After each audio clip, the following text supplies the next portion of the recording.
the fuck is going to be in rotation? I Because it was really saw the like starters. it's kind of crazy how it happened too. Because last season they went from not starting past like really 6-man rotation, almost 7-man rotation, and now they don't know how to start the rotation. They barely had anybody. Everybody was either hurt. Fucking Brunson was like playing at 17%. Like, you remember that playoff run? I'm not the only one on there. Yeah, it was pretty tough. I ain't gonna lie. No, there was no other team in the playoff of basketball that was able to put this playoff performance, with the team that they had. There's only 2 players I'm concerned about throughout the season right now. It's that man Josh Hart right there and Mitchell Robinson. Because last game, And that got made out of steel. Yeah, I wouldn't be too worried about him. Nah, bro, this man he got nerve damage. Apparently, they're saying in his right hand. I was reading a post about it. Give him a few medicine, bro. He has no feeling in some parts of his right hand and some shit like that. That's why he was playing like shit. Give him a little bit. That shit sucks though. Give him a little bit of medicine. Hey man, nerve damage ain't shit to play with, man. There's something that'll cover that nerve damage up. What you think? I don't know. Is a couple narcotics? I just realized you got a Warriors hat on. That wasn't part. I'm glad you mentioned it. I'm glad you mentioned it, big dog. I'm glad you mentioned it. Caught you by surprise. Wait till you see what I got next week, man. But what's the word, bro? How you feeling? Man, ain't much, big bro. I'm feeling good. Word's feeling good.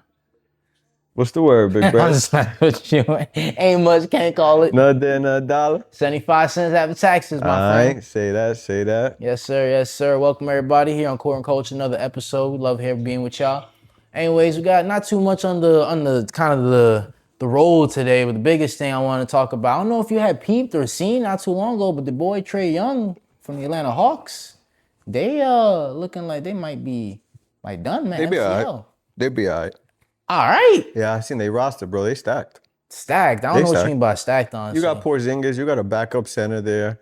If you really want me to go into it, the Abu, man. Oh, Onyeka Okongwu. Yeah, come on, man. You gonna make me struggle like that? My bad. When you started that, I was like, I know. And now, you know what? If anything, they got an opportunity to finally go big as a team. You're talking about Atlanta Hawks, who before Porzingis traditionally been known to be a little bit on the small side with Trae Young. Now you get to start a 6'7" guard, 6'5" guard. Hold up, man. I'm starting to notice something here. Something new here on you? You got something new there.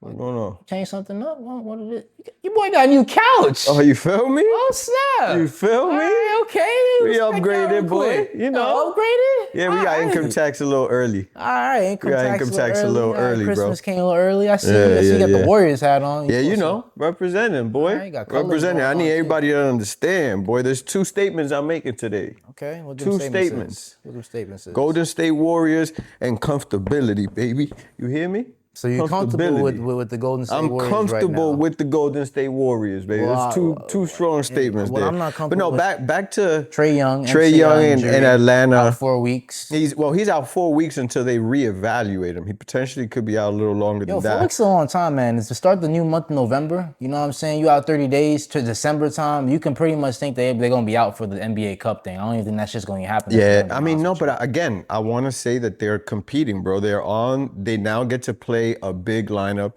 They got Nickel Alexander-Walker. Are you counting him out?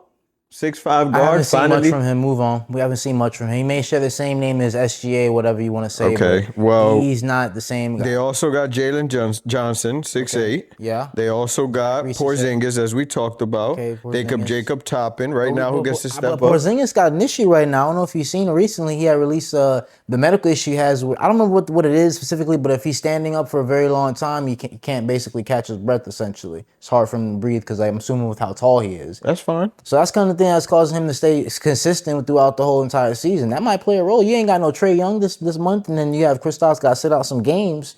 What you gonna do then? Who you gonna rely on? You just rely on big man, bro. You rely on big man. Rely on traditional basketball and rely on big man. Yeah, I mean, he does have a backup center if he needs it, but Porzingis can stay behind the 3-point line. We can run straight bigs. Porzingis can be this 3-point shooter. I mean, I don't know what you're seeing that I'm not seeing because Atlanta don't look like they got it without a Trae Young, man. Trae Young was their franchise player, but Trae Young didn't break that. You don't team. have Trae Young there. It's very similar to. You thinking Kristaps Porzingis is going to bring the ball up? Very, very similar to how Golden State Warriors or a Boston Celtics go out without Tatum. Caris LeVert's over there too, so he probably going to have to do a little more facilitating or something. I don't know. I haven't seen much about Caris LeVert, honestly. I know he's on that team, but I don't know if he's even is he injured? No. I have no idea.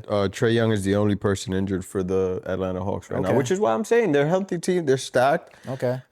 They're going big, bro, and they're young. They're going big and they're young. Okay. All right. That's my opinion. That's not too bad. I think You wasn't expecting that from me, but it's my opinion on Trae Young. I usually go against little old Trae. I mean, they got some spark going on, but without a Trae Young on the court, that's gonna be hard. That's like saying without having Steph Curry for the Warriors or Jalen Brunson. They do it. LaMelo, for example, for the Hornets. LaMelo's a little different. LaMelo's a little different. I don't know. I feel like that might be a little difficult, but we shall see. Moving on though. I was talking a little about the Knicks game. I know we got a Knicks game later on tonight, and they just came off of a dub from yesterday, so I'm happy to see that. But I was a little concerned. I'm not gonna lie to you. They 3-3 for the season. They not really doing what I'm really expecting that they were supposed to be doing this season, given all the injuries and given how weak the East is looking. And I'll call it what it is. The East is weak. To be honest with you, they're weak. Over the last 10 years, I want to say they've been known. They've always been a weak conference, honestly. Even with LeBron James. Shit up. They need to move conferences around, make some shit, add team. I don't know, something. Maybe just go based off division. I don't know what they need to do. Hey, yo, fans, let me know what y'all think. I'm real curious. What we need to do is switch up in the NBA, honestly, to get something going. Because I feel like the Eastern Conference, you mentioned, been weak for a minute. They got to do something. Yeah. There's got to be something. I mean, if Stars don't want to move over to the Eastern Conference, then shake some shit up then. Damn. I watched something. I watched somebody say, I don't recall where this actually came from, but instead of it being a playoff run where it's the East, top 8 teams, the West top 8 teams, why don't we just do the top 16 teams in the league? I think I had seen something about that as well. Yeah, top 16 teams. What do you think about that? I think that's actually pretty cool, honestly. It gives you kind of it eliminates that whole East versus West kind of deal, and you kind of go based on who is the best top 16 teams in the NBA, which I feel like if we're talking about who's the best basketball player, the best basketball team, then I feel like you should be competing against all of the teams in the NBA. Yeah. So if you rank them in that top 16 and you have them go in that same game, 7-game series, you might see some pretty good switch-ups. You might see 2 West teams battle it out and see who comes up essentially winning the championship, or you could possibly see an East team dominate somehow in the playoffs and end up being 2 East teams in the championship. Well, because I could see that because the West don't play the East as much to know them, and so the East can probably come by surprise and vice versa. But I think the East can come by surprise and win a few games. I mean, you got Chicago that's on fire right now. Given they did just finally lose to the Knicks, thank God, should have been lost, but. It's just a lot of teams in the Eastern Conferences that are really taking off in surprise. I mean, I mentioned Chicago as taking off in surprise on the East.